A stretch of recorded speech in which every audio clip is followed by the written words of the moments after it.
Camera and a ghost hunt. Cold. We're looking up cold signatures. So we're literally looking for cold spots. So again, this is the real deal. This is a FLIR Pro 1. This is what firemen use to actually help save people. This is not a phone app, even though it is on a phone. It's a phone assessment. So again, it's just added to it. Now, you guys should be able to see me in there, right? The red, orange, and yellow guy. Sorry, guys. Well, I was going to say sorry, ladies, but I'm the hottest thing in there. But I meant to say sorry, fellas. But that's the whole point, is we're looking for blue and black to either start taking shape on its own or start moving on its own. So I normally look for 15-degree temperature drops with this guy. So again, the cool thing is I actually have a blue dot bouncing around the screen for us. So when you get your video back, it helps guide your eye to the coldest spot in the frame at that moment. So again, we're going to be recording most of the night with this. We don't need to record in between spaces. So we need to do a few starts and stops anyway, because the hardware is great, but the software sucks. So with that said, is it, I'm trying to think of names. So yes, Steve, that's what I didn't want to screw it up. So Steve, this one's going to go to you because I don't think you have a thermal in your bag. No. So you're going to hold this guy horizontal all night long with the camera on your left. It is already recording. So I'll give you the cues of when to stop recording.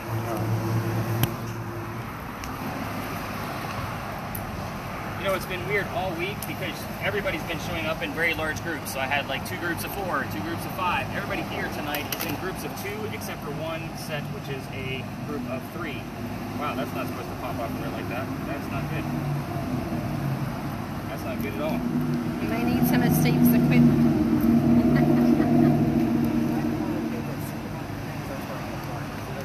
The Harris Teeter? You should be all right there. It's up to you if you want to move it.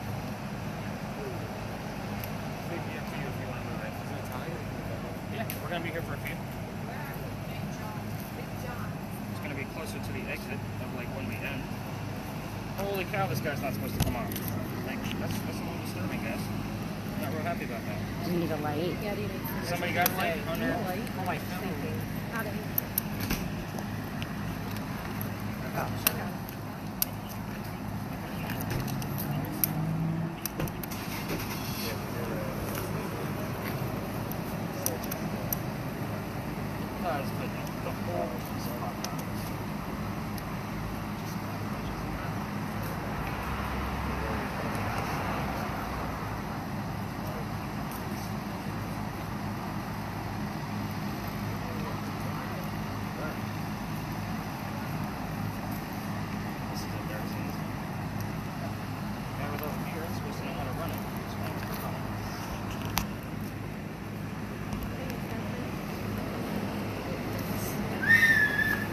The problem is that I bought a new piece of equipment and it goes in the same pocket as this guy.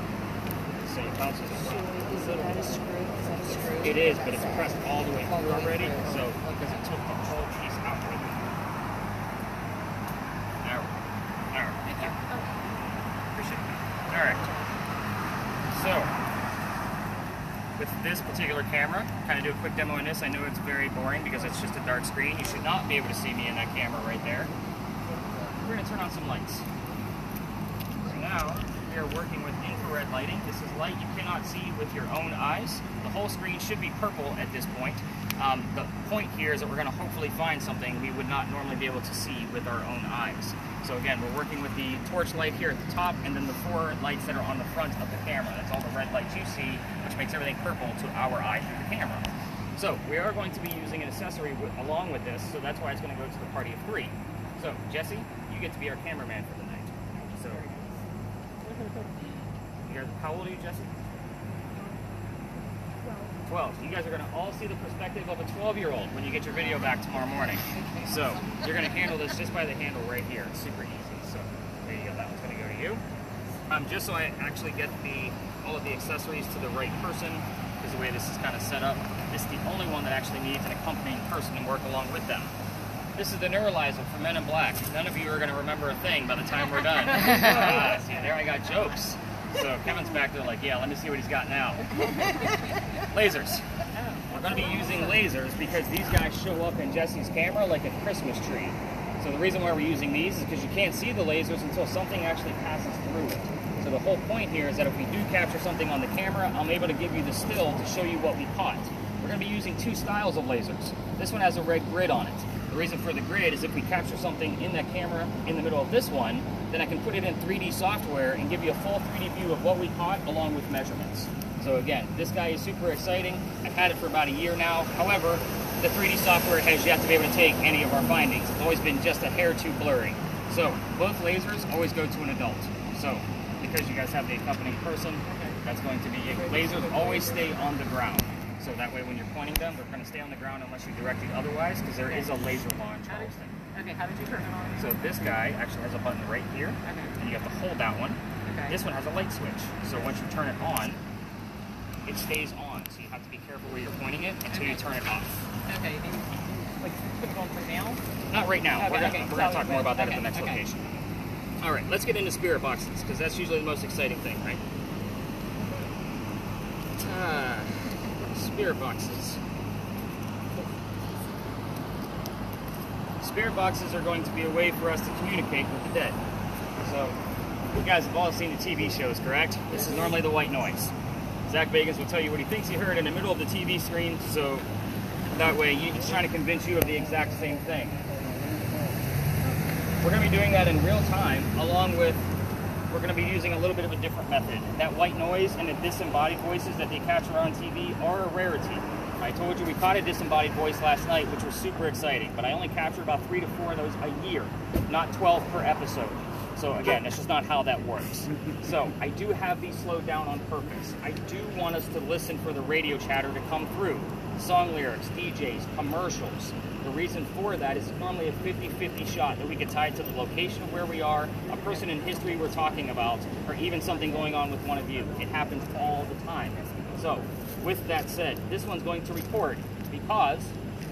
Jessica, was it? Kristen. Okay, I promise. Thank you for correcting me. Kristen's going to have an earbud in. She's going to be the only one to hear it in real time.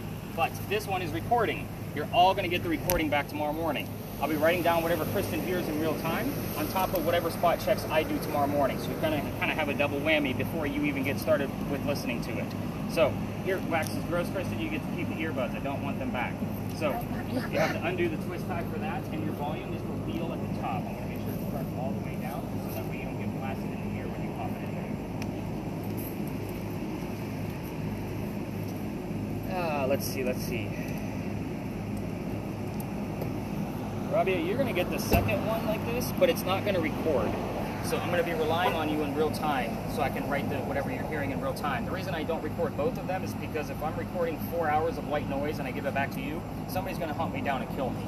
Like, there's a lot going on. Watch your lasers. There is a laser law in Charleston. You missed that. You missed it. Yeah. So, yeah, if we flash a car, I'm getting arrested. Yeah, so it has that's just to the way it goes. So, Rabia, same thing. Earwax is gross. Your volume button is the wheel as well, so I'm making sure it's turned all the way down, so that way you don't get blasted in the ear, so get used to how that guy sounds.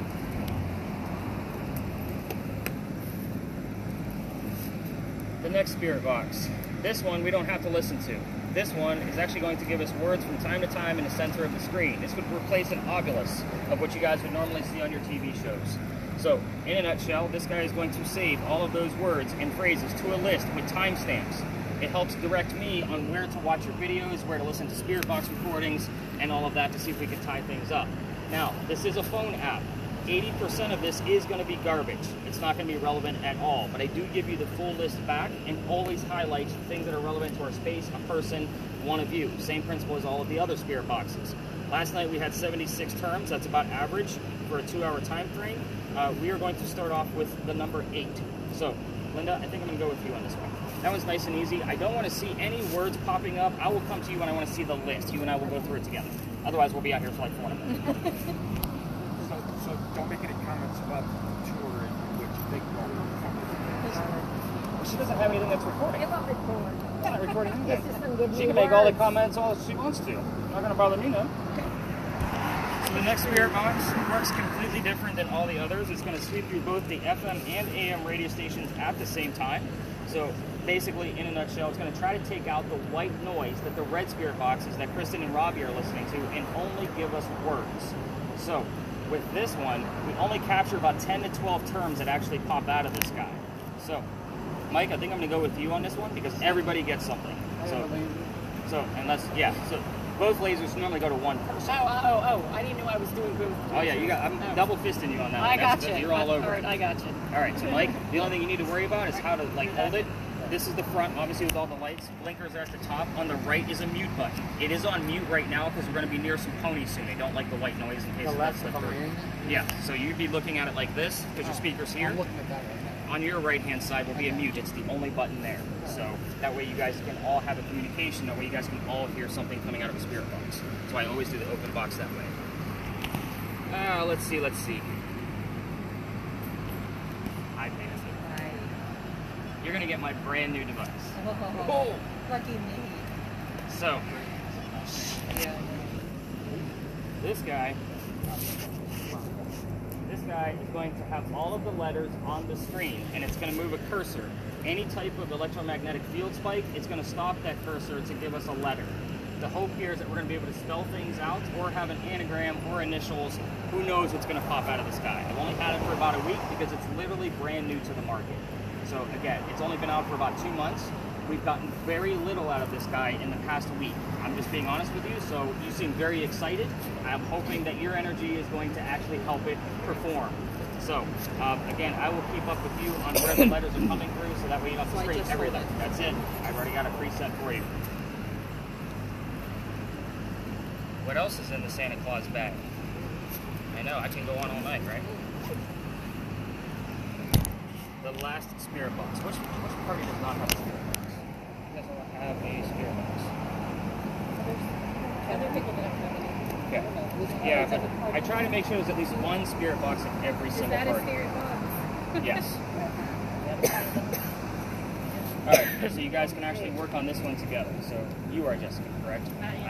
See? I'll get you two mixed up. That's where I'm going to go a little nuts.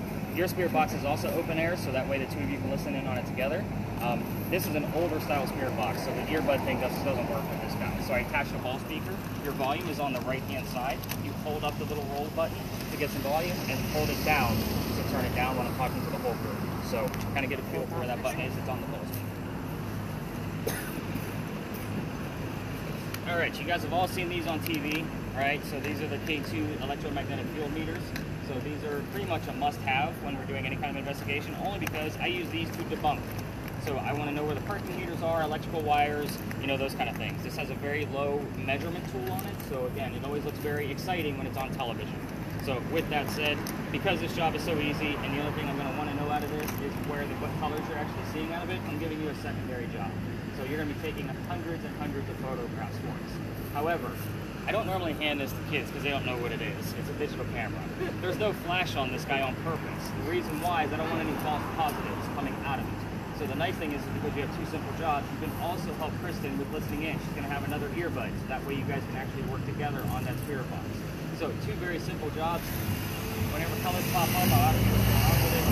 Push the button, obviously the biggest one on the right. If it shuts off, the power is right next to the shoe.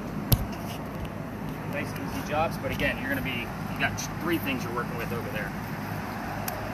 Last but not least, Kevin. Yes, sir. You're going to be my multitasker. Yeah, I figure you got lots of energy going on, so I figured you'd be kind of bouncing around. This also has an electromagnetic field meter in it, so, but yours is going to be digital, a little bit more accurate. So we use this one to actually try to find things after we kind of debunk things with the other one. 2.5 and higher, I want to know what's going on. That would be his second dot. The bottom is ambient temperature. So in the event Steve actually finds something on his camera, you and I can debunk it with the probe right here at the top, whether it's a cold spot or if it's from something man-made. Last but not least, it has a motion sensor on it.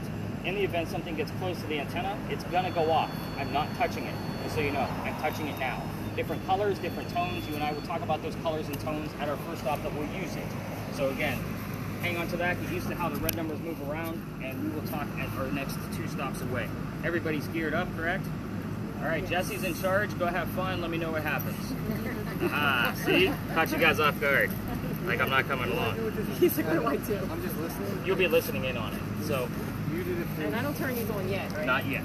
Okay, you'll tell me when. Right. We're going to talk more about all of these devices at our next stop, but there's a reason why we start here. Okay. So, I know you kind of missed a lot of with this. When do I hit mute though? So I'll give you the cues for all the unmutes. So basically what that's doing is it's sweeping through FM and AM radio stations. hopefully we'll get some words out of it that will answer some questions about our place. All right, bag is very light, so thank you for that. Again, a nice humid night. So, what do you got? Probably not. It takes up pretty good reception. All right, so welcome to Big John's, everybody. This place is haunted. Of course it is. That's why we start here. This place used to be owned by a football player. His name was Big John Kennedy. Of course, he named it after himself because that's how things go. So, he played for the 1947 New York Giants. Whenever I'm giving you the history of a location, I will always slow down on keywords based on the location. Over here, it's going to be 47, New York, Giants, anything relatable to a bar, and the name John, obviously. So, here's why the place is haunted. John used to sit in the back of the bar, and he used to tell the bartender, the cadets that were coming over from the Citadel, if they were old enough to drink or not. One night, 2 guys came in, they weren't old enough to drink. John had the bartender throw them out, and they leave pretty angry. They come back the next night, and they try to steal the cash register from the front of the bar. John sees what's going on, he slams down his beer, and goes over and just starts beating these guys up, just beating them to a pulp, right into the floor. A couple of gunshots went off. John got grazed in the neck, but the bullet lands behind him in the wall. John gets up after being the only one that's been shot, by the way. He goes back to the bar and he tells the bartender to give him another beer, get the 2 guys on the floor, an ambulance. Now, normally if I tell you that a building is haunted, you automatically think of some tragic death that occurred there. That's not the case here. What's going on is the bullet hole is what's haunting the place. In the event that the new Big Johns that we're staring at filled in that bullet hole, Big John's blood is now sealed into the building. People that sit in the front of this bar tend to get a little queasy, nauseous, or a headache. Sometimes they can't finish their meals. You guys all get the same text from me about meeting at Big John's. Some of you go to dinner there, and I hear word later that you couldn't finish your meal. This is kind of the heated warning. Fingers crossed we're going to be dealing with some paranormal activity tonight. I can't make the ghosts do anything because they're not on the payroll. So again, I'm going to tell the same histories. Whatever happens, happens. I have no idea what that's going to be. But if anybody feels any of those symptoms that I mentioned, we're going to blame the heat and humidity first. And then we will talk about what's paranormal and what's not. Not everything is going to be considered paranormal. Is that fair? All right. So, we had a big earthquake here in 1886. If you didn't already know that from another tour, now you do. So, we all talk about it because it's an anomaly for us. We're not supposed to have earthquakes. We're supposed to have hurricanes.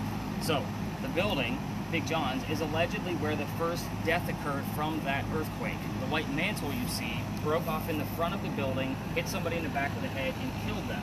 They say you can see his ghost in the middle of East Bay Street in the middle of the night. Now, I said apparently and allegedly a lot with that because I don't have any proof. It's just a great segue so nobody's thinking about getting sick on the tour, even though I just brought it back up again. So, good. You guys are chuckling and laughing. That means you're going to have a good time. All right, so are we ready to go ghost hunting and learn more about these devices? Wow, you got like an old school light up. Yeah, I haven't seen one of those in forever. All right, let's go see what we can capture with this stuff.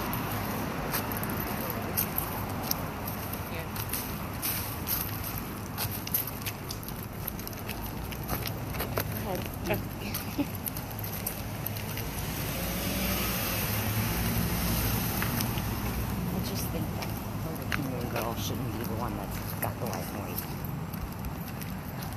Yeah. And I won't be able to hear him, so I don't.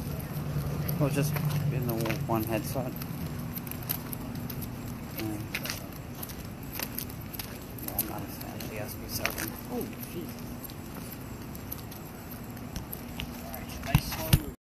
That's way too easy, but you guys get my gist. We're going to talk more about that here in just a second. But I'd like to explain where we are first because we're going to be going through all of your devices and answering questions. We're at the Big Red Barn Lot. This is where we keep some of the horses for the carriage rides. They can hear us, which is why we normally keep those open air speakers, spirit boxes on mute, and the other ones have earbuds because they're super loud and horses don't like white noise. So the history here is really simple. I made it that way on purpose, and it's an example for your devices. This is the same red barn that used to hold horses that delivered milk and eggs to the residents of Charleston. Keywords here, delivery, milk, and eggs. So let's talk about all these spirit boxes. So we have a lot of them in play tonight, a lot of different various styles. This is kind of weird that I haven't had a group of 11 in a long time. So we have a lot of communication devices. What do you think the first question is that everybody wants to ask when they get a spirit box, a Ouija board, some kind of communication to the dead? What do people ask? Is it real? Is it real? What else you got? Is somebody here? Perfect. That's what I'm looking for. So in the event that Jessica hears the answer no, that means somebody's here. We are not going to be asking yes and no questions all night long. It's too easy and it's too much of a variable to where we can say, oh, I heard a yes or I heard a no. Yeah, we can't prove anything with that. We're going after details. That's why you guys are all here. Even if you're a skeptic, you're here to have some fun and learn some really weird history. So let's get some details out of it. Spirit boxes, I normally train you guys on how to listen to that by asking simple questions like, hey, if somebody's here, tell me what color the big red boner is. Obviously, we know what that answer is. It's red. So, now the word list. Who has the word list again? Okay. All right, so let's say Linda, obviously she's looking and the rest of you are listening in, but you're using song lyrics to DJ to convey a message back. The word red might not be available to a DJ or song lyric to be able to convey messages. So, fire truck, blood, heart. Those three things are specifically red. I would take that as an acceptable answer. However, most of the night, because I mean we've got like what 15 devices out here working, there's going to be some kind of verifier that's actually going to verify what's actually going on. Another example. Let's say Linda's word list has the word art on it. It doesn't mean anything over here by itself. But who else? Rabia, actually, here's the number 40. So, together, Art Faircloth was number 40 on Big John's team. Is this muted? Should I mute it or no? Yeah, I would go ahead and mute it, because again, the ponies will start kicking that wall and scare the bejesus out of all of us. Those metal walls by hooves is not fun. Like, it is loud. So, again, putting Art and the number 40 together, that could be a teammate of Big John's Art Faircloth, number 40. So you guys can kind of see where we're going to be piecing all these puzzles together. This is more of an escape room than it is a ghost tour. Because again, it's about piecing it together, and I will be withholding information purposely throughout the night, so that way you guys all have a genuine experience. Let's talk about these cameras. I guess spirit boxes. Do you guys have further questions on what you're listening for and how this is actually going to go down?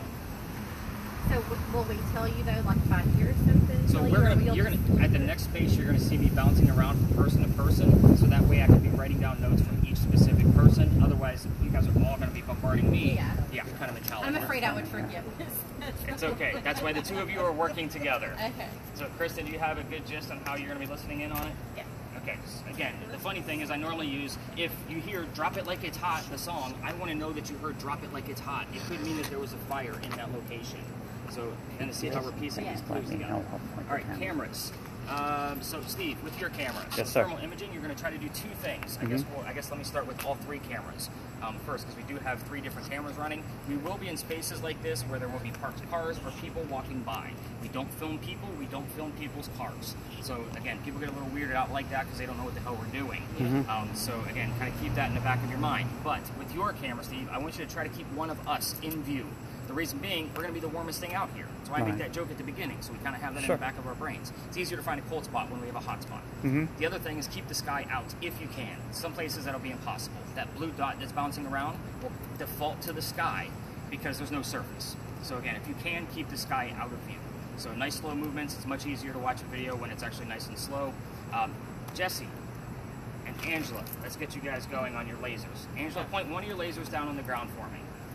So when you guys are actually doing the video, Jesse, you don't want to be looking down at it because we already know what the green circle looks like. You almost want to take a step backwards because we're looking for things in here. You kind of see where we're going with that?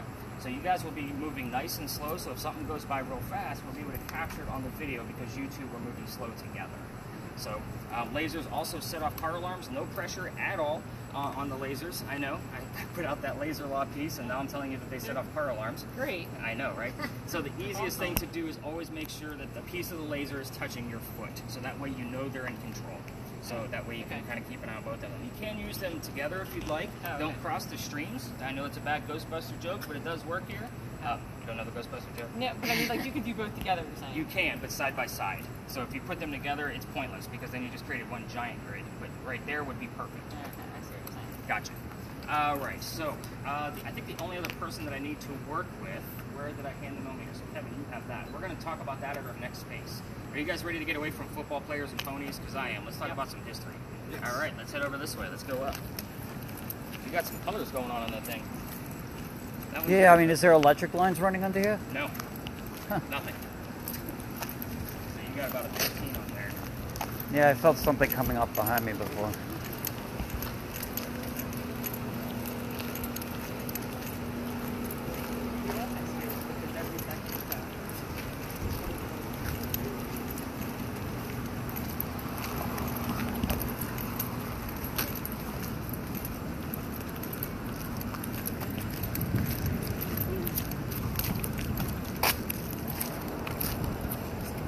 It's hard for me to walk when I have my glasses on.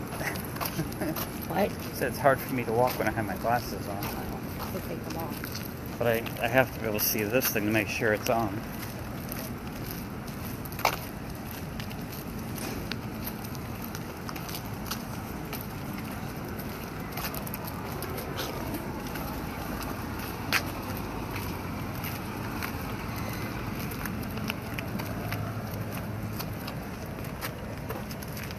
You did some running around, dude. Chasing that car all over the place. I'm about wore out now. I feel bad. All right, guys. Welcome to your first literal space. It's a parking lot. Congratulations, you made it. I told y'all I'm taking you to weird spaces. So here's why we're here. This used to be something for the city of Charleston. It's pretty something important, by the way. This is the Eliza and Charles Pinckney Mansion site. We're going to talk about them in a second, but I do like to point out for all you Spirit Box folks, once we separate, I will not be giving you questions like what color is George Washington's white horse, like what we did over there with the big red barn. So you will get your answers from your Spirit Boxes. Hopefully they're correct. So again, we never know how these are actually going to pop up, and it might be through multiple Spirit Boxes. So who the heck were Eliza and Charles Pinckney? They had a son named Charles. They had a nephew named Charles. That's 3 different Charleses. Do you guys see why we look for the secondary verifiers now? I need to know which Charles we might be chatting with. However, the son and the nephew, signers of the Constitution for South Carolina. Pretty big deal for us, but I hate politics, especially nowadays with the whole Trump thing going on. So let's move on to Eliza. That's way more fun.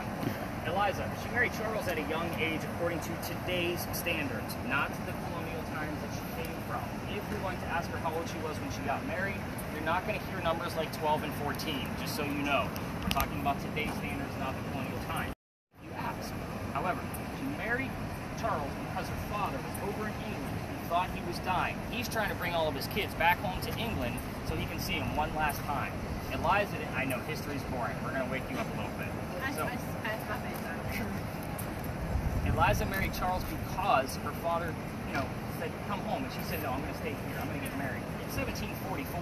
You don't get married for a green card in 1744 because we're not even a country yet. She did marry him out of love.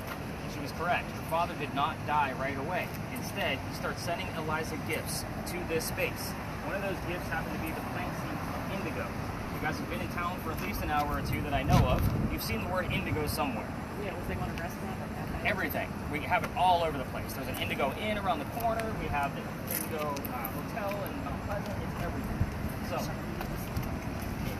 indigo is a plant that makes blue dye that makes our blue jeans blue. That's how we use it today. But Eliza didn't know what to do with it when she got it. She had to learn from her slaves how to keep it cultivated. It's not always hot here. So once she figured it out, she moves it to a plantation just south of here near the Stono River, calls her father over in England and says, the rice plantations are going downhill. We can make a killing with the indigo. And now we have an international businesswoman during colonial times. Something absolutely unheard of. That's the boring history stuff. Let's get into the weird stuff, because that's why you guys are all here. Let's kind of go through the Spirit Boxes, and I'll assign a set of questions to each person. Feel free to use whatever you want, but this way you have a focus point. So Spirit Box number 1, you're going to be able to just reach and grab hopefully whatever else is coming out, because yours is brand new. So Kristen, with yours, I want you to go after the children. So I already told you there was one child, his name was Charles. Ask Eliza once we separate, like how many children she had and what their names were. But that's pretty much it. The reason why is because there's a tragedy among those kids. If we poke the bear, all activity will stop.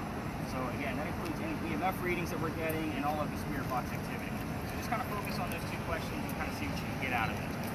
As far as yours, Jessica, making sure I'm getting names right. So with yours, kind of focus on what happened to the mansion. Obviously, it's not here anymore. So if you get an answer of what happened to it, ask when that happened. Obviously, we're looking for a date of some sort. Pieces of it, the whole thing, we'll take any of it. Linda, Eliza was the second wife named Eliza, back-to-back from Charles. It's either a jerk move or really smart, depending on how you look at it. Both Elizas have a maiden name that starts with the letter L. Try to figure out which Eliza we're dealing with. Hopefully her maiden name will pop up. Mike, I want you to focus, because yours only gives us like 1 to 2 syllable words at a time. Like I haven't heard much more than that, so I want to stick with yours on the mansion too. What happened to it? When did that happen? So I don't want to like throw too many like multiple word syllable answers at yours, just because it is very finicky. Rabia, with yours, Eliza's death. Anything you want to ask? How she died? How old she was? Where she's buried? What president was a pallbearer at her funeral? So again, very specific questions going on with all of these Spirit Boxes. Notice none of them are yes and no answers. So if I do have the work with Kevin to show him how to use his motion sensor a little bit more. But I am going to have you guys spread out in this location. I don't know who those folks are, just kind of hanging out in the middle, but obviously we're not going to be filming them and that kind of thing. So we do stay away from vehicles, do not go in between them. But we actually have quite a bit of working room that we can actually spread out a little bit, so that way you guys can all kind of ask your questions in your own fashion. As far as the lasers go, we're safe to go in with lasers in this location. Again, nice slow movements. You're still recording. Yeah, let's spread out. Let's not even try. I'm actually going to, yeah, you're going to hang out with me. I just want to see your electrical part. So we got to turn the sensor to So it's going to be based off the EMF, which is basically the big numbers on Kevin's device. So again, if he's getting a spike, then you should have a lever. So that way, the two of you can actually work together and kind of test the theory of how this guy's actually working. It's got an EMF filter into it. It'll also work off the temperature drops, but I have that turned off. So any temperature drops or temperature changes, it will change and give you letters. So hopefully you start getting letters at this point now that I turned up the sensitivity. Have you seen any numbers pop up on there at all? Yes. What have you seen? Like when we first got here, 1.1. Okay, so 1.1 is natural filter. I kind of expect those throughout the 2.5 and higher is because basically the one that Steve has over, he's very sensitive. So that would be his second green band. That's why I say 2.5 and higher. So just go ahead and pull up your antenna. That's the one on the left.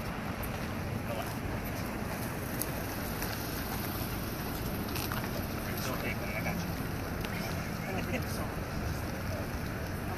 Turn the device on the so you can see the back of it. There's a little flat back here. You're going to look this way. And there's going to be two buttons for reset. You need to push the one on the right hand side closer to the edge.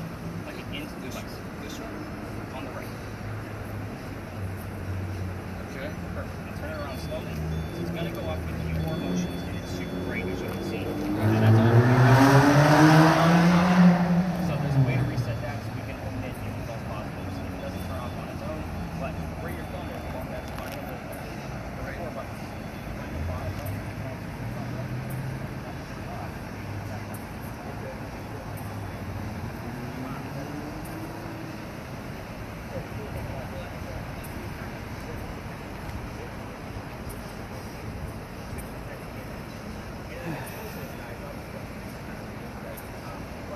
There, sir.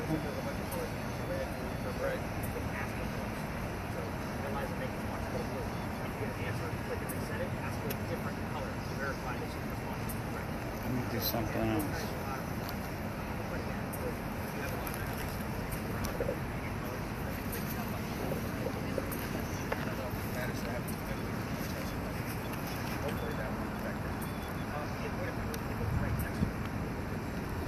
It's not going to affect you, it'll affect the machine. Right. That's when they first Battery. I had the sensor going first. Alright. It's not a shot. No.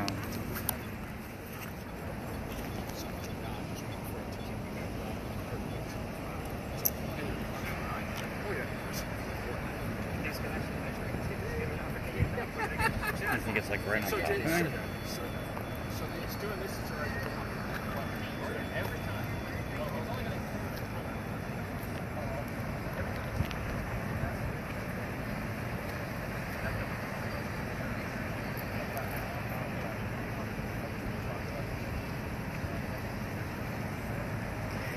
Yeah, I fucking hate the Fleur.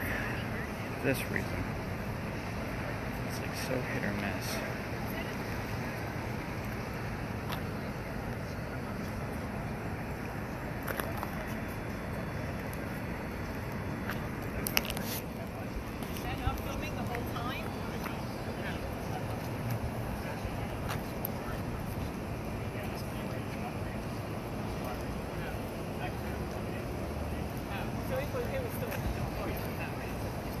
Alright, go ahead and undo yours then.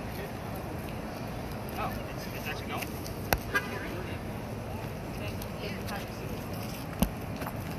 You got something, hon? What do you got? What? Are you getting anything? I'm not sure.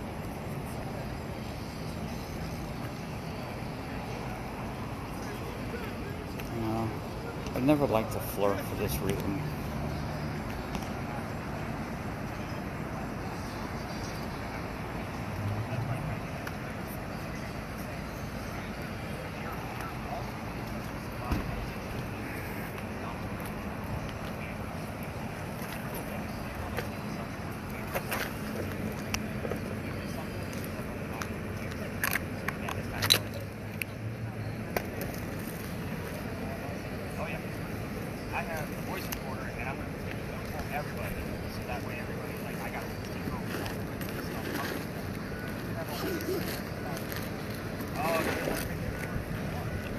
That's having fun.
Rob. Rob. Rob. Come on, Spirit. Give it to me. Come at me. You're just here. Show me you're with me.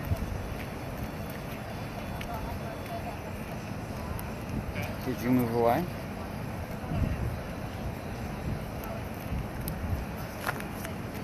Show me where you are.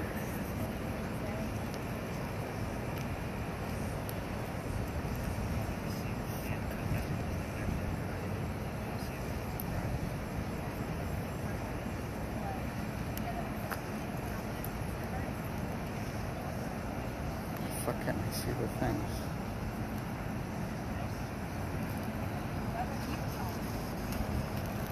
Look at my buttons.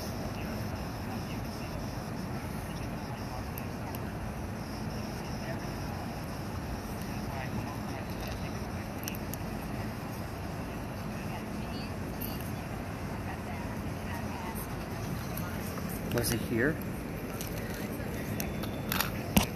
It was here, wasn't it? This is where he dropped everything. Show me. Come on. Eliza, is this you?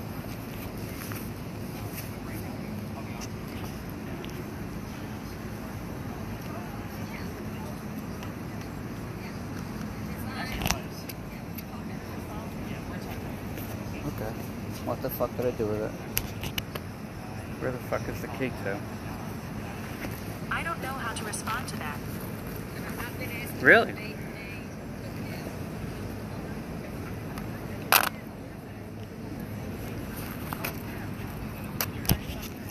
Come on.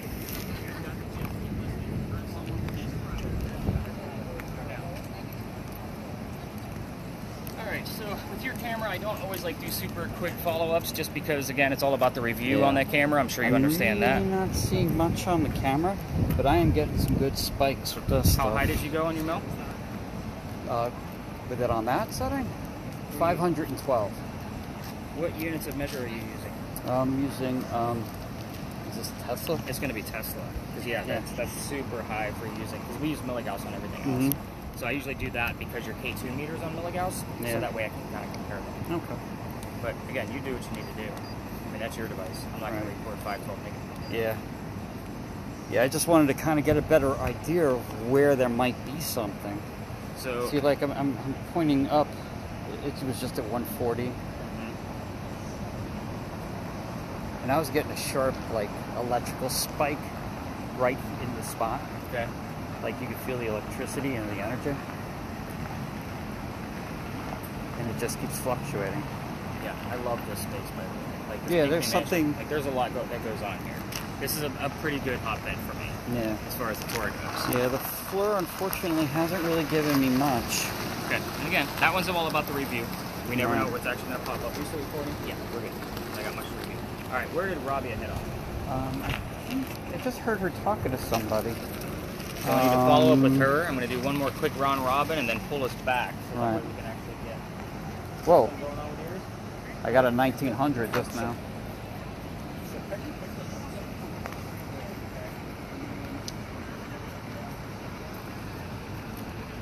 Oh, there you are.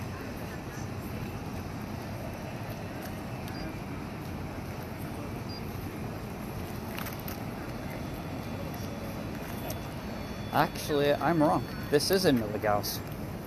At 512? Yeah. You are at milligauss. You're at whole numbers. So that's going to be 51.2 based on, because you don't have any decimal points. So 51 is still a pretty high reading. 790, I just popped. So that's a 79. Those are huge spikes. That blue round is a huge spike too. It's representative. Yeah, we gotta get some kind of letters on it. Maybe we're gonna get. Because every time there's a spike, center where would the first be?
11:20.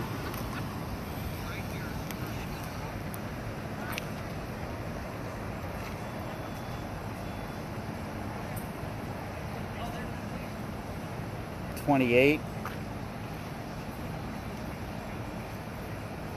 I know you're right here. Eliza, is this you?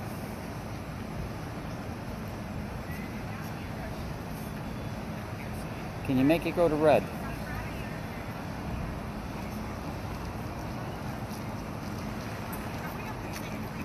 Make the gray one go to red. Can you do that?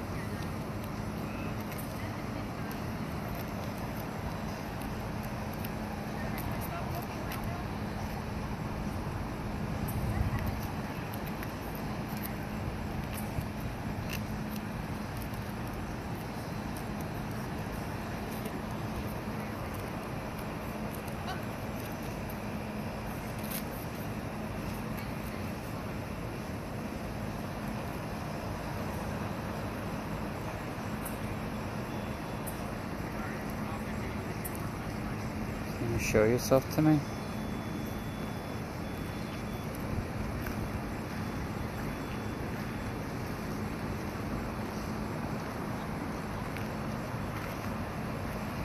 No? You're not going to show yourself? Don't worry, I'm not letting go. I'm right here.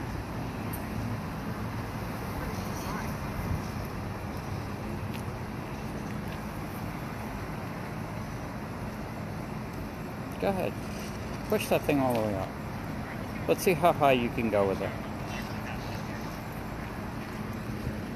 Alright, so pull everybody back and get us some answers. 49. We got some super high, like,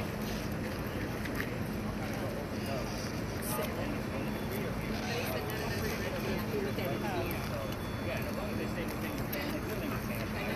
So, you got more? You got more? Oh, gotcha. Alright, so, yeah, definitely not wrong. Especially during the time. Alright, so, here's what I'm excited about. I'm excited that we actually had a blue REM show up, so that means that there was some motion going on here, Peggy. So that actually, they asked for blue, they got blue, but they couldn't get a secondary color. The readings that are coming out of your EMF devices, I like to explain those before we actually get into the answers of all your questions. So if we were to place Peggy's device behind your television, you're going to get about a 40 to 60 milligauss reading. So that's about the average. That's the electricity in the air behind your TV. So you guys actually gave me some pretty high numbers. You actually got some 51 and a 72. Yeah. So based on like where the decimal point is on his device. So again, that's pretty high in a space where there's no electricity at all. So the other piece of that I like to show off is your microwave. Running on high and you're standing next to it, it's actually going to give you about 150 to 170 milligauss on a reading. The highest I've ever seen my device, the way it's set up, has been in this location at 214 milligauss. It's like putting your head inside the running microwave. Those are dangerous levels. Needless to say, me and the team, we left. Like, I'm a guy with seizures, like, I'm not going to play with high electricity in the air. So, again, very scary stuff when it gets up that high. Just to kind of give you an explanation. So we did get some pretty high spikes, and then the other one actually went all the way to max at 25.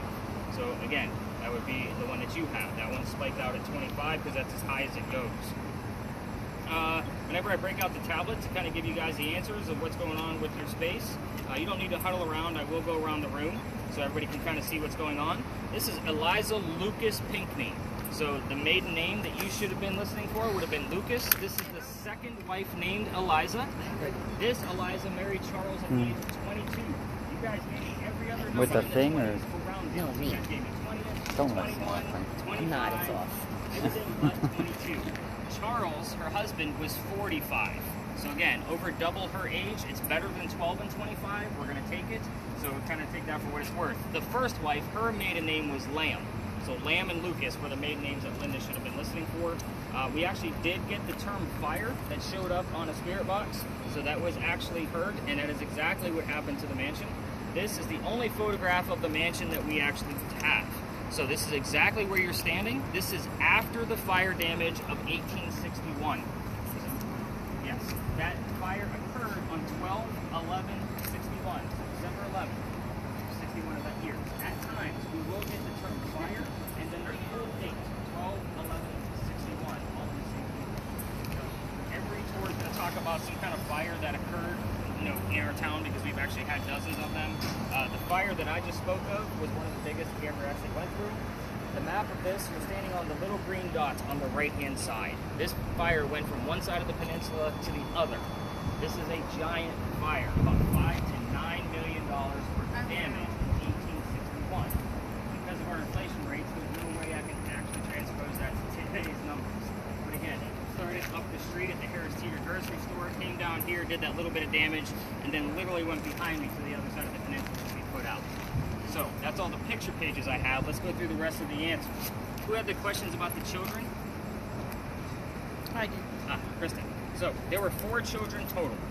So Charles, you guys already know about. He was signer of the Constitution. The next child, Thomas, fought in a Revolutionary War battle, shot in his left leg, captured by the British. When he was released, he was left on a cane the rest of his days. We didn't get anything relative to Thomas tonight, at least in real time. So again, I'm just telling you what clues I look for that normally happen in this location. The next child is one I asked you not to poke the bear with. This is baby George. You can already see where this one's going. Baby George does not have a grave or a headstone.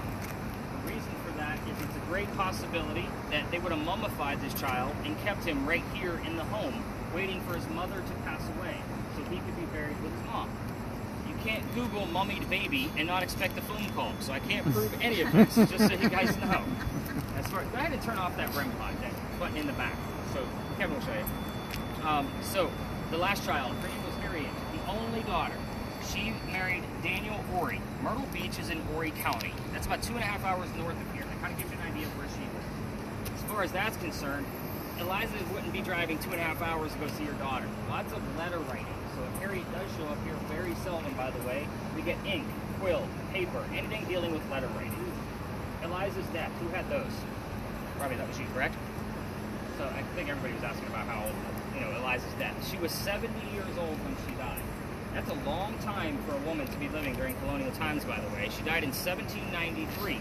Didn't somebody hear the number 96? I had 96. So you were damn close, but no cigar. So again, we're not going to count it. I did write it down, but it doesn't count.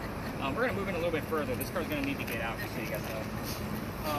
So basically, she was going to Philadelphia getting treatments for whatever they thought she had. It turned out to be breast cancer. I just had cancer. What did it say? Cancer. Wow. As soon as you got it. Yeah. Well, welcome to the surgery cemetery tour. Many things happen. So we didn't know what breast cancer was in 1793, so we're going based off of her medical records. So that's good stuff that actually popped up there. Thank you, Eliza. I appreciate that answer. Now, she was in Philadelphia, which means she died in Philadelphia. She's buried in Philadelphia. So what the heck are we doing here? The name of your tour is Stories in the Cemetery. I'm not taking you to actual cemeteries. Why? None of you are going to hang out by your grave when you're gone. You're going to go to your mansions 400 miles away. That's why we go to the spaces that we do. The other question that should be rolling around in the back of your head is baby George. If my crazy theory of the mummified baby is true, they would have transported that baby from here all the way to Philadelphia by horse and carriage. So I just don't want to be that creepy driver carrying around a mummy in the back of the carriage. Yeah. So, again, can't prove it. Can't Google that. Who wants to take a stab in the dark at who the president was that was the pallbearer at Eliza's funeral? 1793 was the year. Going once, twice. This is good that you can't answer. I'll explain. McKinley? What was that? McKinley? No. Washington, at his own request, wanted to pay homage to Eliza for her indigo that helped get our country started. Here's why it's good that none of you can answer. When we got here, the first thing I said is I'm not going to give you questions like what color is George Washington's white horse? Putting George Washington subliminally in the back of all of your brains. Waiting to see who's going to give it to me first, and then I ask you again if you guys want to give me the answer, and none of you could do it, and gave me an incorrect answer, which means you all passed with a fail. None of you are subject to subliminal messaging. Congratulations. So it's the only word trick I play. Sorry, master's degree in writing. I get one. That's all I get. So here's what's going to happen from here. We're going to go up to the next base, which is about 3 blocks from here. Again, legitimately haunted locations. It's about 3 blocks. We're not going to be recording any videos, and Mike, it's okay because your video is actually already off. So just go ahead and shut yours down. I want you all listening in, unmuted, like nice and loud. People are going to look at you weird because it looks like you're listening to a staticky radio. But I want you listening for names. I don't care what gender they are or what the names are, but you're going to tell me what those are once we enter the space. It'll make more sense once we get there, and I can explain why it's a residual haunting. EMF detectors, the parking meters are going to make your devices go off. So again, ignore your readings. So anything that detects EMF, you can basically ignore it because the electrical lines are underneath our sidewalks. As far as lasers, we're kind of having it on right now. Yeah. No filming until we get the line down. It'll be that red button all the way to the right. So basically, it's all about just unmute it. So again, not too shabby in here. You guys had lots of questions, which is good, but we're going to get you guys better at this before the night's over. So let's head up to a crazy dark alley and we'll see what happens up there.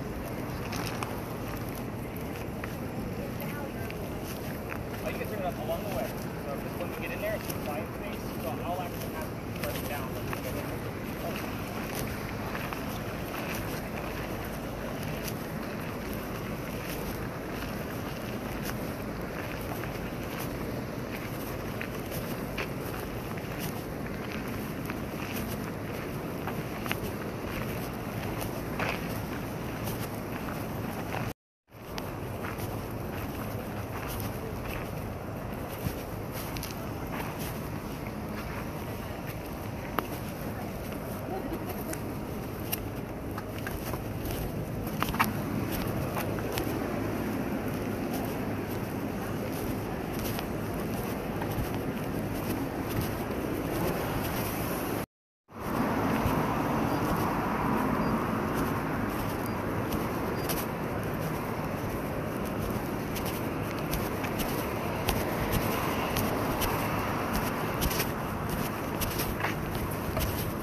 Her little angel wing.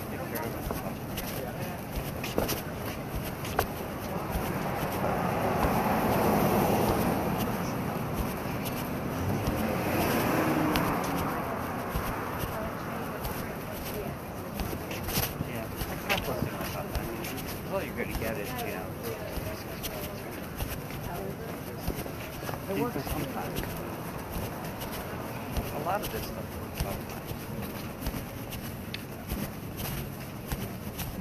It always works the best, though. But you can't see it in the dark. Yeah. Yeah.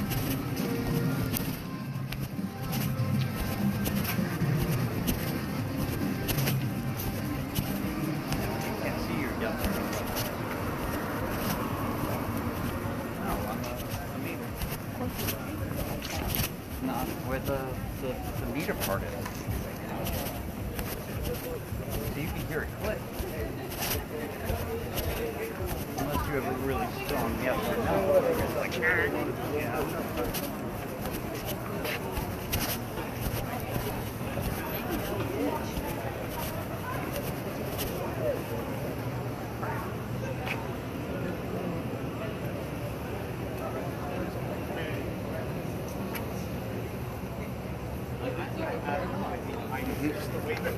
Before you buy, because I'm feeling. What did he say? That made you I kind of want.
wood alleys. And you would think the water would be a conduit for electricity.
Benjamin and John both lived down here in 1801.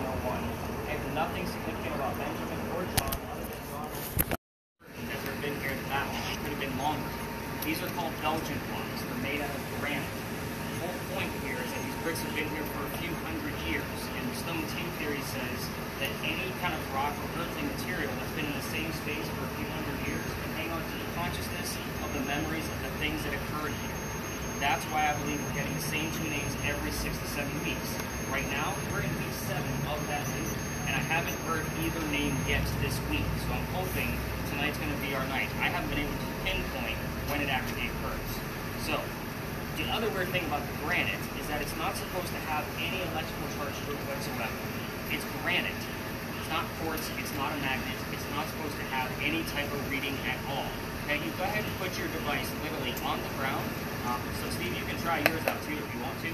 Pick any brick and let me turn it back on. I don't want that piece back on, just the numbers. Let me know if you get any numbers on it at all above 1.1.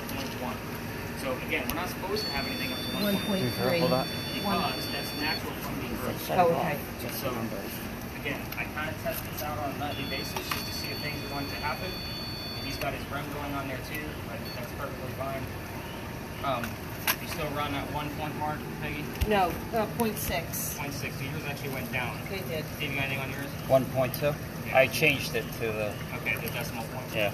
So we're reading roughly around a normal reading for the ground because again, brain is not supposed to have a charge. I've seen it go as high as 15, just so everybody kind of knows the highest point. We did get some 51s and we had a 70 back at Pinckney Mansion with no electrical charge in the air. So you can pick up your device. You're probably not going to get anything other than actual readings. So before people lived here, the Freemasons had a Masonic lodge here, which is why it's called Lodge Alley. We do get terms wrapped around the Freemasons from time to time, including the word Illuminati. That's hysterical because it normally comes up on the Red Spirit boxes like KRISTEN has. Who the hell's talking about the Illuminati on the radio, first of all? Yeah. Second, why are we only hearing it in this space? 6 times last year alone, so far this year 3 times. All verified. Somebody heard it on the way in. I verified it the next morning. So again, that's crazy talk to me. Because again, we should be talking about the Illuminati on the radio. It's just not a topic. We did get the term founding fathers here just the other night as we were exiting, and I was done discussing the Illuminati.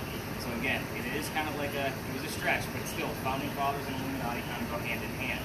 We do capture a lot of orbs with obviously much cameras, so again, we'll hopefully capture something there and see what actually goes on.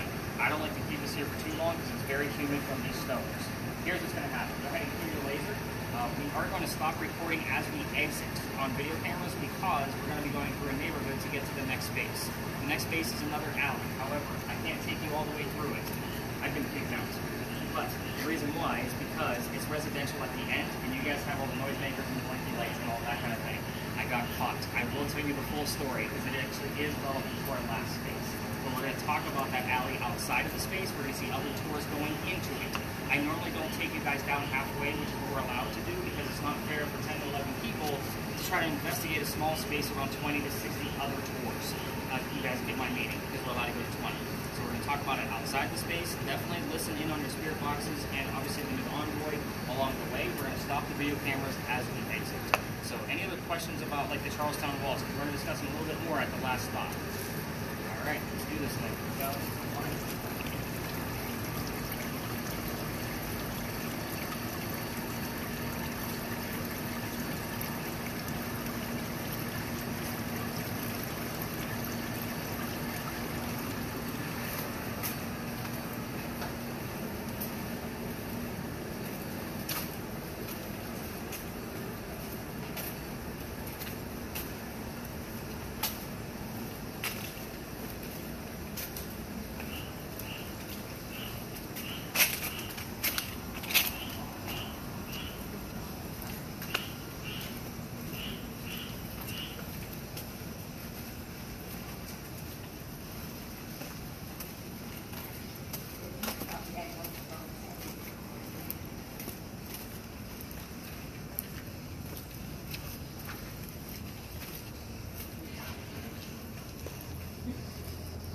I feel you.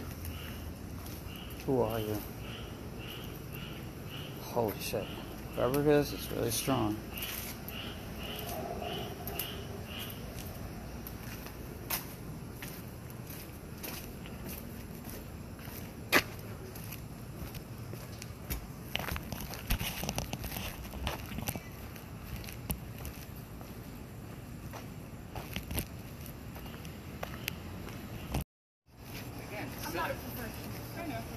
That's why we record everything. Rabia, did you hear anything on yours? Well, I thought that's an attorney might hear. I think mine said, I got caught and blame it on me, like separately. That's almost a subliminal message right there. I thought so. I know. And you can't blame it on me. Just talking about him. Yeah, I thought maybe it had to go with the story you were going to tell us. Did my name show up on the word list anywhere? No, but at the same time, what showed up? Critical. Okay. Contract, evaluation, and finish. I got nothing on any of And those. stones was the Yeah, last. you're going to get a read. That's for sure. All right, for those of you with cameras, here's my cameras. You can film the alley behind me as we're talking about it. I just ask that you be very discreet because there will be other tours going through there. That's a perfect night, like right there on the alley. That's a perfect shot. Only because they did not pay to get filmed, so Steve might want to watch this part kind of really closely. So, welcome to Philadelphia Alley. This place is called Jewelers Alley. This is where some of the duels used to occur for the city of Charleston. That's part of the reason why we're here. Every tour is not stable for by the way, but the way we tell the story over with me is I'm going to give you a lot more details because you're ghost hunting. Like, you're going to need different details in a campfire ghost story. So here's how this goes. The doctor moves down here from Rhode Island. His name is Joseph Brown Ladd. He moves down here because he's supposed to get married to his fiancée, Amanda. Amanda just inherited a bunch of money from her dead parents. She has an attorney that's helping her out with all of this cash. The attorney thinks that Dr. Ladd is just after Amanda's money. So he tells Amanda to get rid of the doctor. So to prove that he's not after her money, he moves to Charleston to start a new medical practice. As he's coming into town, the coachman set him up to be robbed and killed. It wasn't a very good start to the stay in Charleston, but somebody was walking by and saw what was about to go down, a local. His name was Ralph Isaacs. Now, Ralph has this, I'm going to stop there because Ralph has the same initials as where the doctor came from, R.I. Ralph Isaacs, Rhode Island. They show up here all the time, but we need a secondary clue so we know who it belongs to. Do you have something? Because you look very excited there for a second. No, Ralph tells the doctor, you don't want to stay here. Like, there's a gunman inside. I know this guy. He's going to try to kill you and take all your money. You can stay with some friends of mine at 59 Church Street, and you can rent a room and you'll be good to go. The doctor takes him up on the offer, and the two become friends. So, the more that the doctor stays here, the longer he's here, the more money he's making. He's proving his point that he's not just after Amanda's money. Amanda is moving down soon because he is making his own cash. He becomes known as the Whistling Doctor. Every haunted city you will ever visit in the future has a cliched whistling ghost. It's a guarantee. I'll put my page right here. Yes, it's a cliche. We do have proof of this one. Let me finish how this one actually goes. Him and Ralph go see plays together. They can't sit next to each other. Why? The doctor makes more money. He gets better seats. So they talk about the plays on the way home. One night they go see Richard III from Shakespeare, and they start arguing over the actress that was in town. The doctor thought she was great, and Ralph not so much. It gets a little bit more heated when Ralph starts insulting the doctor's fiance, Amanda, back home in Rhode Island. So it gets really ugly. They go their separate ways. Ralph, being from here, has friends at the newspaper. So there's an ad in the paper telling the whole thing to the doctor. Kind of a disgrace to society kind of mentality. Dr. Ladd sees the ad and rebuttals with, "In the doors alley. Let's settle this once and for all. Somebody's going to die." So they come down, they take their 10 paces, they turn. The doctor points his gun in the air and he shoots. He did not want to kill his friend. Just wanted to have the courage and bravery to show up to the fight, which is often what happened during the duel. But Ralph, he has his one shot. He puts it in the kneecap of the doctor. So he doesn't die either, but Ralph proved his point that he's still pissed off. So, with that being said, the doctor's friends pick him up, they carry him home to 59 Church Street. He dies 10 days later after refusing medical treatment. You have to remember this guy's a doctor. He only tried to believe this out himself. So the campfire ghost story part of this is that as you walk through the alley, you can hear the whistles from the doctor. I used to take my teams down there using my voice recorder, and we do have some you can't debunk. Very faint whistling in the background. However, if you're going to try this on your own, using your voice recorders from your phones, keep in mind every local knows this story. Anybody walking up and down Cumberland Street or Queen is going to throw a whistle down the alley. I do it every single night. We end there, my garage is there. I have to pass the alley every night, so I always throw a whistle. So, here's how I got booted out of here, because this is the fun part, so I was making sure the neighbors weren't coming around, because that's why I got booted out with the neighbors. So, I told you I used to take my teams all the way through. New guy on the block, testing out my waters to see if this business is actually going to be lucrative for me.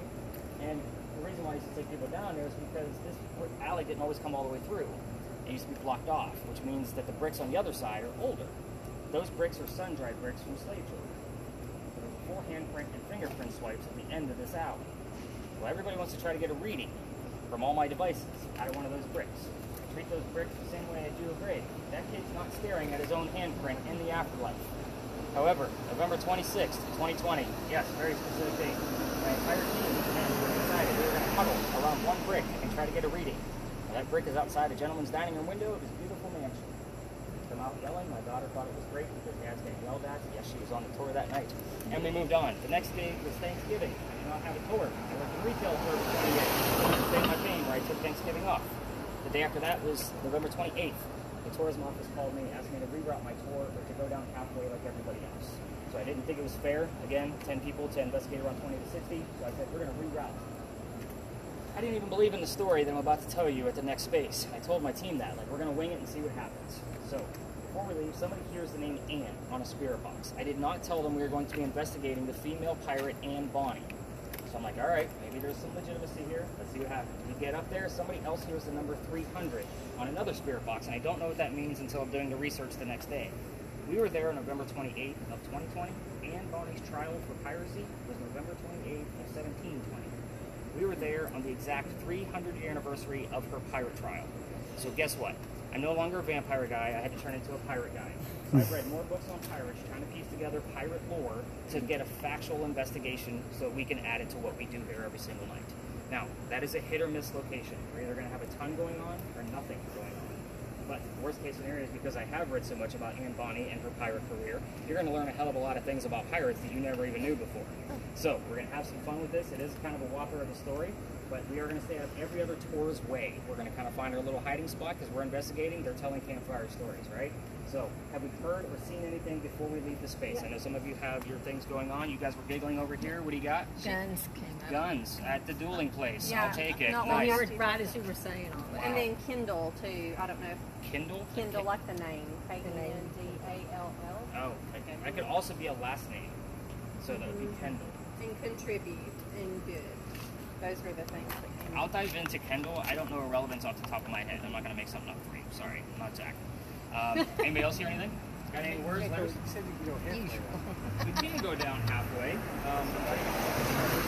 Normally, again, for us trying to investigate and like really dive into the space, we're just going to be in the other tour's way because they're going to be cutting through us. That's why I told the story out. There's a tour down there now, and they'll be cutting through. Actually, I think probably 2 of them. I'm looking at it right. I don't have my glasses on, but that's part of the reason why I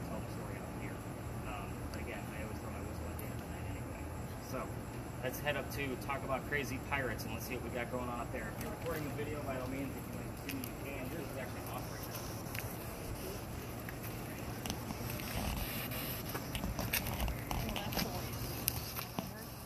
now. Keep an eye on it for those of you taking pictures of that crazy moon over there. Alright, so I'm sure you guys noticed that there's a lot of tours around here. So this is a very popular area. I am going to tell you why every ghost tour will stop at St. Philip's Church, right in front of the cemetery, the graveyard over there. Again, it's kind of a staple, but I let them have it because it's really their only piece of evidence. You guys are collecting evidence, so it's a lot different style of tour. So there's two different sides to the cemetery. I like to point out that first. So the other side of the street is for native Charlestonians only. So Charles Pinckney, the husband, and Charles Pinckney, the nephew, are both buried across there because they are from Charleston. They were born here. However, if you're not born here and you belong to the parish, then you actually come to this side. Your 7th Vice President, John Calhoun, is buried literally on the other side of this wall, probably about 40 yards away, if I'm guessing properly. So we do get terms wrapped around Calhoun from time to time. It's usually in the month of March because he died in March, he was born in March. So I only focus on him in March. So, but every tour goes to the other side because there's a sign inside the graveyard that says there's no ghost here but the Holy Ghost. They don't want guys like me going over there, yet every other ghost tour goes over there. So the reason for that sign is because in 1888, a young lady died by the name of Sue Howard Hardy. We just talked about initials with Ralph Isaacs at Philadelphia Alley, so initials mean something. Sue Howard Hardy. It's cheesy, it's campy. SHH shows up here all the time. So it's very odd, but she dies 6 days after her stillborn child. Very sad story, but in 1987, a local photographer captured a picture with a full apparition in it. Again, it's 1987. He sends it to Kodak to try to figure out what's going on with it, and Kodak doesn't know what to do with the picture either. This is nice, I don't have to explain what Kodak is, except for Jesse. Maybe Mom can explain later, I might even know. So, most kids think it's a bear, so I'm thinking of Kodak. But anyway, Kodak doesn't know what to do with the picture, so for guys like me, this thing is gold. I am going to show you the picture, but it is cursed to females. That's part of the reason why I don't always tell this story. Females that are handling it are probably going to get the same symptoms we talked about at the beginning. The headache, the nausea, the dizziness. Pregnant females are probably not going to have a good pregnancy based on the gist of the stillborn baby in the story. So again, I'm not going to be the guy where somebody had a great vacation and 9 months later I cursed your family. So I am going to show you the photograph and zoom in on the apparition so you can see the detail of it. The only thing I ask is don't touch the tablet. So I'm good to go. I'm trying, so let's not. You walk away. You go away. So again, if I don't put out that warning, somebody's going to try to zoom in and see where all the details of it. So this, I'll do it for two, back to read. So this is the full picture that he took. The apparition he caught is her praying over her own grave with the baby basket sitting right next to her. A lot of people miss the baby basket. This is probably another instance where the baby is buried with mom. So let me show the two of you together. I don't want her to look at it. It's okay. I wouldn't blame it on a picture. So this is the full photograph. The apparition's here, shoulder, head, baby basket next to her. Wow. So you're looking at her back. So full photograph. Zoom in on the apparition. You're looking at her praying over her own grave, and then the baby basket is next to her. So you're looking at her back. That is a shawl over her shoulders. It said truth. So this is why every tour stops there. They have to show off this picture. So that is her grave, and then the baby basket. To me, even when you zoom in on it on a computer, you can see the weaving on the basket. It's pretty clear. So there's your full photograph. The apparition he caught is right here. So there's a baby basket next to her, and then there's her shoulders in that area. So again, for guys like me, pretty convincing stuff. So now you can see why every ghost tour is up in this corner. However, we're not here to talk about Sue Howard Hardy anymore. We may get things wrapped around that, so the word baby, the date of the death, anything like that will show up from time to time. We're here to talk about pirates, right? So, first, I almost put that right in the puddle. The only puddle in the whole lot. Look at that. We're going to be discussing that little tiny building over there. That's the powder magazine. So, you guys probably noticed the crosses on the side of it. Those are not crosses. Those are earthquake bolts. So, if you don't know what earthquake bolts are, the gist of them is that they're turnbuckles. If we have another earthquake like what we did in 1886, which we have not, you can turn those turnbuckles, and it's supposed to straighten the building back up again to help with the damage from the earthquake. It's a great idea, it just doesn't work. So, you guys have been seeing earthquake bolts all over town. It's part of our Charleston charm. They just don't work. The reason I bring these ones up specifically is because that's the first set of earthquake bolts that Charleston put in, because this is the oldest government building in South Carolina. It was finished in 1713. Just part of the reason why we're here. We are here because this building is a familiar to Anne Bonny. So it's kind of like using a toy to attract a child ghost. It's the same principle. We don't have many buildings this old. This building took 10 years to build. Does that sound like our government? Small building, 10 years? No, not at all, right? I'll answer for you. So our story begins right in the middle of its construction. So 1708, right in the middle, a young lady moves here from Ireland. Her name is Anne Cormack. She moves here with her father and his mistress. The mistress is her mother. Is everybody with me so far? There's a couple of twists in this story. Good. The three of them are running away from his wife. How mad was she that they had to leave Ireland by boat to land here? Just saying, that's an angry wife. So they land in Georgetown, just north of here, between us and Myrtle Beach. Dad buys a plantation. Mom died pretty quickly. That means he has to send young Anne down here to sell anything from that plantation to keep things going.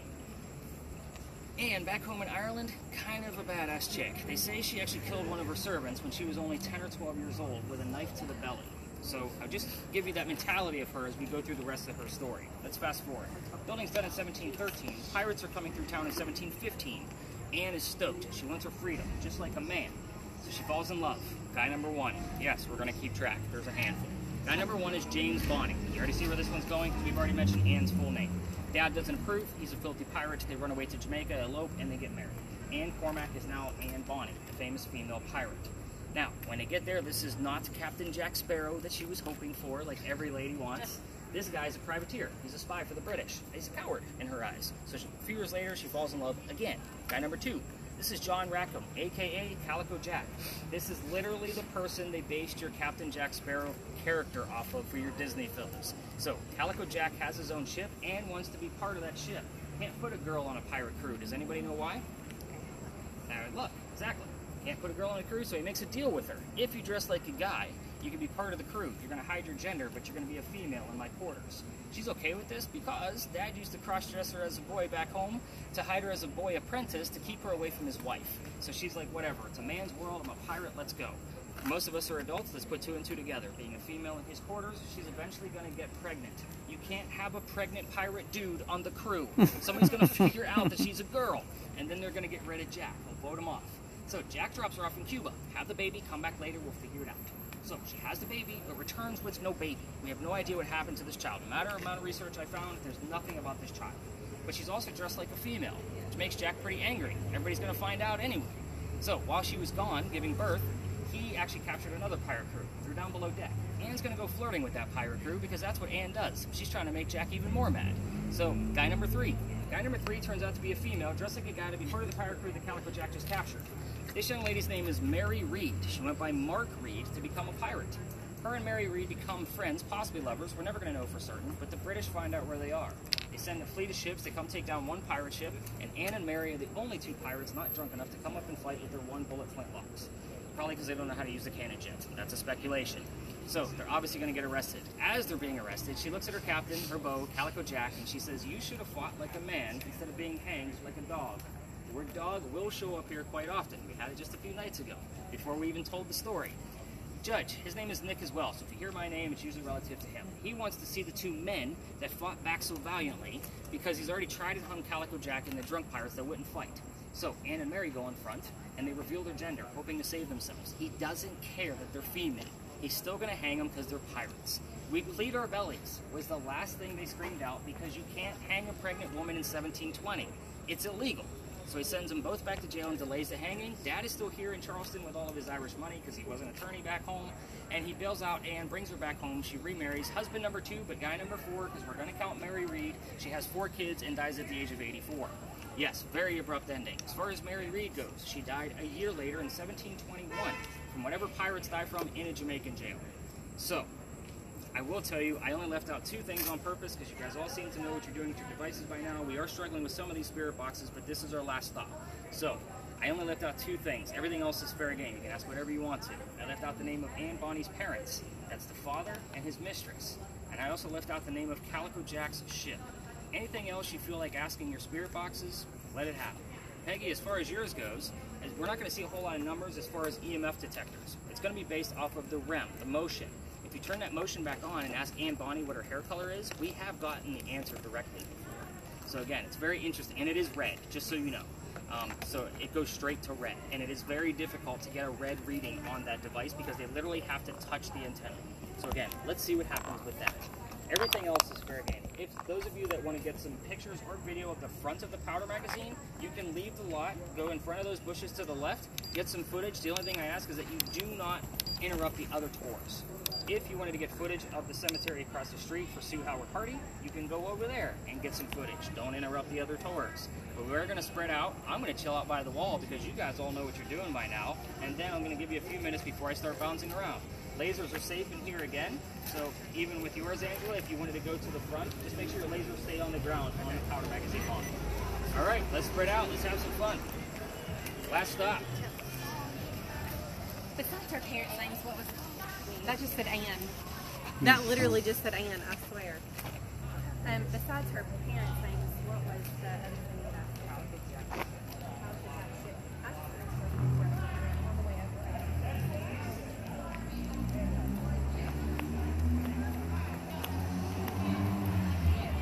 What color is your hair?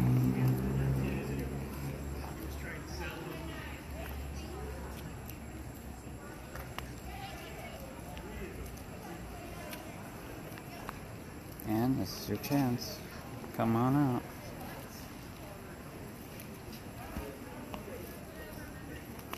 Come on, love. See what you got.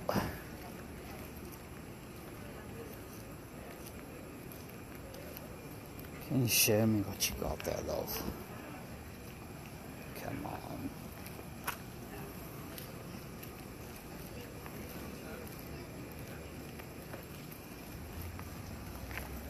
Come on. I got you, love. Let's see what you got.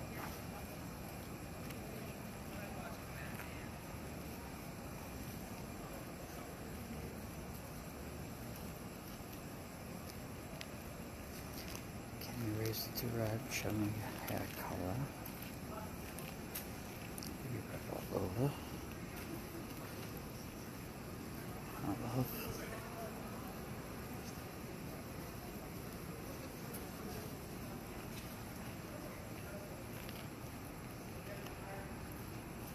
Come on, honey. You like to dress up, don't you?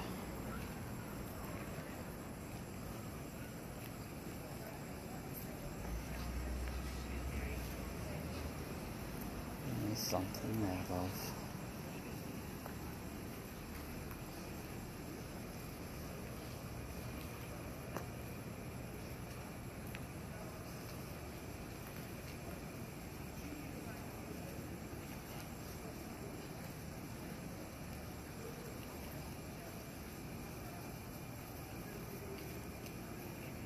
Can you come out and play?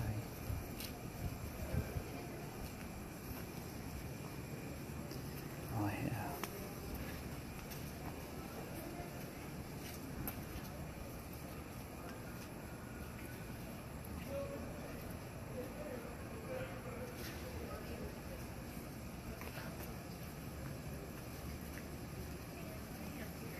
No, I don't think so.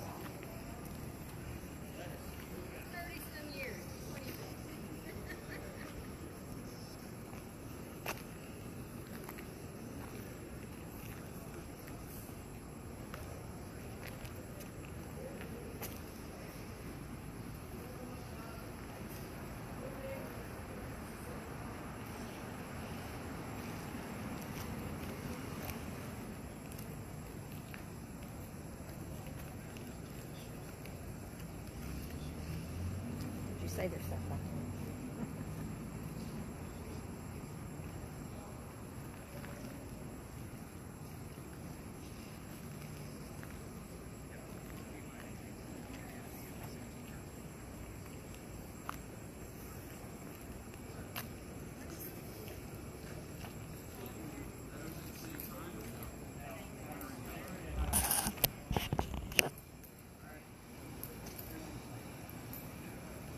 What is your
Annie, are you here?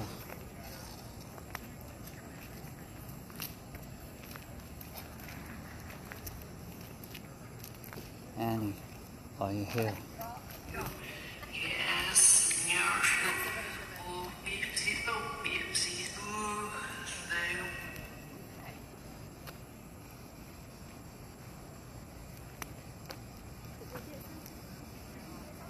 Annie, what is the color of your hair? Black?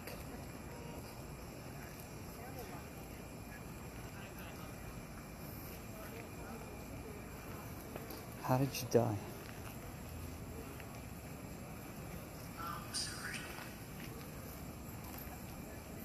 Annie, how did you die?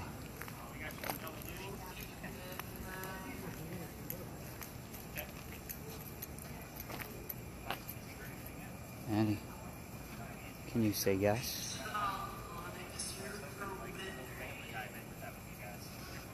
Annie, come through.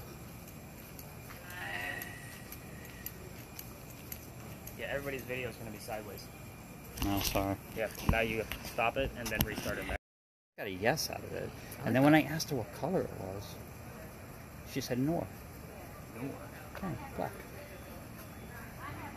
Wasn't. You might have Mary, because Mary had black hair. All right. Mary, is this you?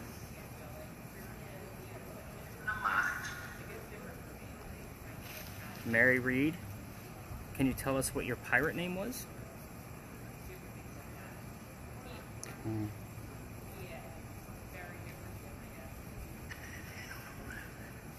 Huh? Is it called the Miracle Box? Yeah. I don't think I have that. Mary, what is your pirate name?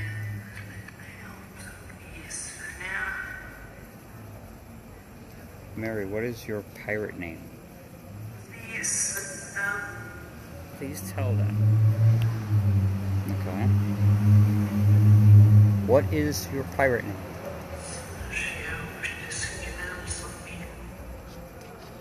Sorry about that. Yeah, too much noise on Try it again.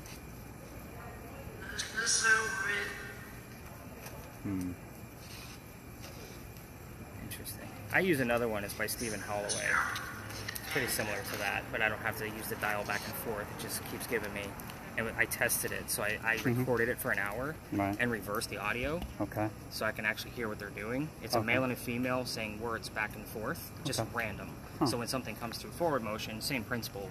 It's, you know, I actually wanted to test it to see how long the loop was. I couldn't test how long it was. The full hour was not the same. Wow. It just kept going. Wow. So whatever it is, cool. like, it's pretty legit.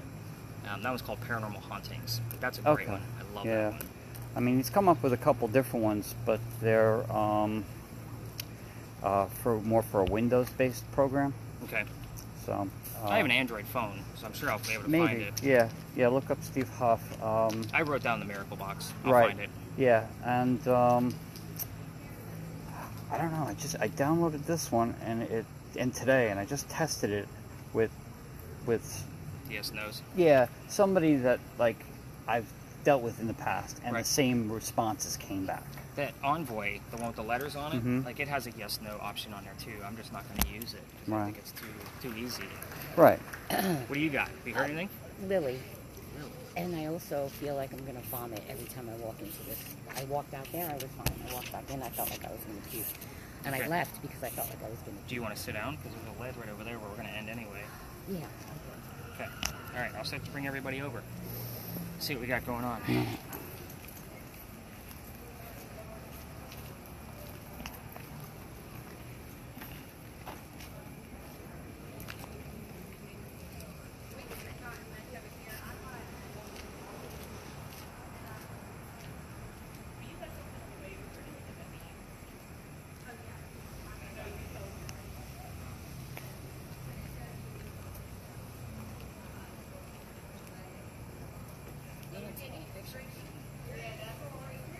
No.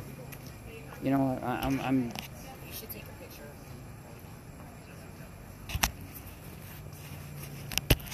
Okay. I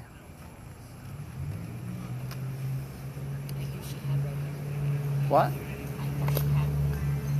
What? I knew she had red hair.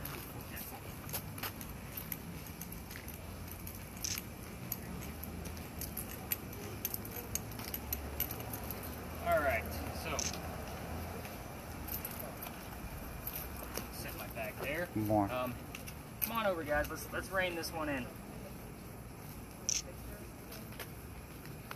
So, what I did not tell you guys is a story that I normally tell before I spread you guys out with your devices. And of course, the one night that I don't tell you that little quick story, somebody actually starts to not feel well. There's a reason why I give you that heated warning at the beginning. Back in September of last year, I brought my team back to that wall, just like we were. It's a nice, cool night. And the kid next to me, he's about 20, 21 years old, goes white as a ghost, and he starts to drop, like he's gonna hit his head on the pavement. I have to pick him up quickly by his armpit, and his boyfriend and I bring him over here to this wall so he can sit down. We get him a bottle of water. He's feeling much better. I then told them the Ann Bonnie story that I told you.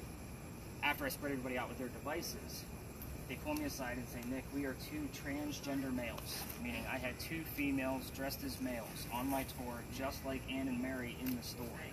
And it made complete sense as to why one of them nearly passed out the minute we entered the space.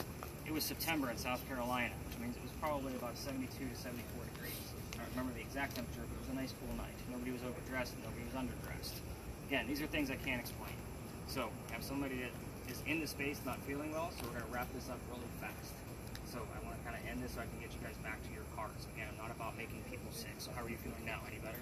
Sitting down I am, but I just feel really nauseous. Got it. Sorry, I didn't mean to exploit that you weren't feeling well. No, I don't care. Usually not that guy. So, 1515 show. 1515. Yeah. Okay. Pirates were coming through town relatively in 1715. So it's a relative motion. I don't really see much else going on with that. Ann Bonnie. This is one of the few pictures you can find of her with a shirt on.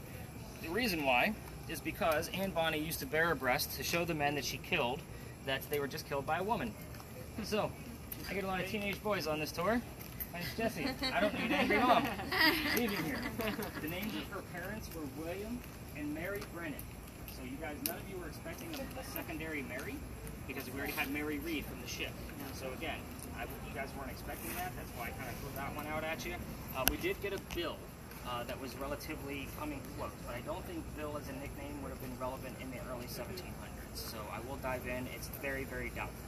We did hear the name Ann on the same spirit box the minute we started parting ways, which was pretty cool. As far as Calico Jack, I also like to show you what he looked like because, again, this is the guy they based Captain Jack Sparrow off of, so you need to see who he is.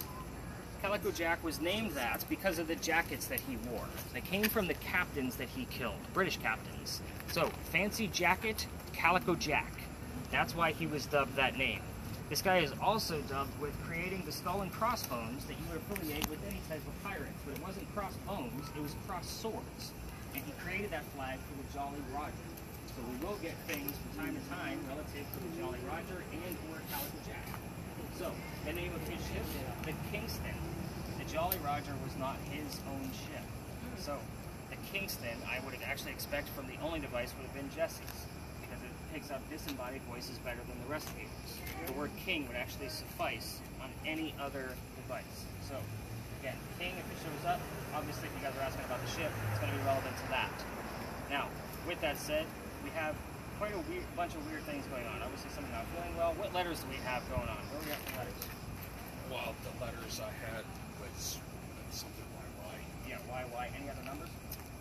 46 just popped up. So 151546. So that also will work with numbers. So I'll be writing down the 151546 to see if there's something relevant there. Again, sometimes we get things relative to Calhoun. I know he died in 1850, so again, that's not going to be relevant specific to him. But we'll kind of see what goes on with that. When you guys get your data back tomorrow morning, it's going to take me till about noon till 1 o'clock. So I'm going to go through it for about 2 hours after I upload everything in the morning. First cup of coffee, I am listening to spirit boxes, so do not envy me at all. It is not fun, because again, I think that'll give you a headache.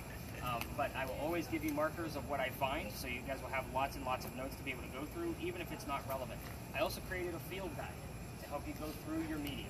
So again, it kind of helps you if you struggle with the spirit box recordings, like what we did tonight. Most of you actually struggled with these recordings, and it got better as we moved along, but it's not an easy task to do. This will kind of give you that practice.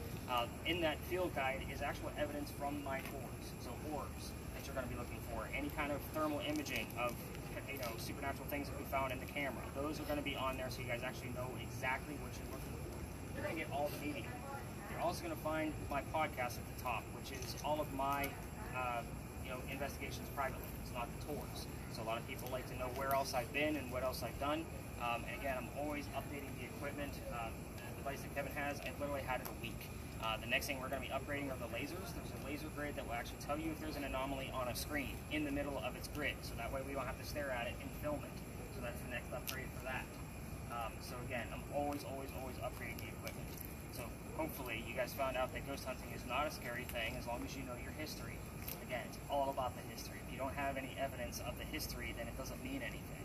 So I'm going to start collecting devices. You guys can ask me a million more questions. You can ask for directions back to Philadelphia Alley because I think Mike was very interested in going down there. Put this guy away and we'll kind of take it from there. All right, I'll just go around the room this way. Yeah, me too.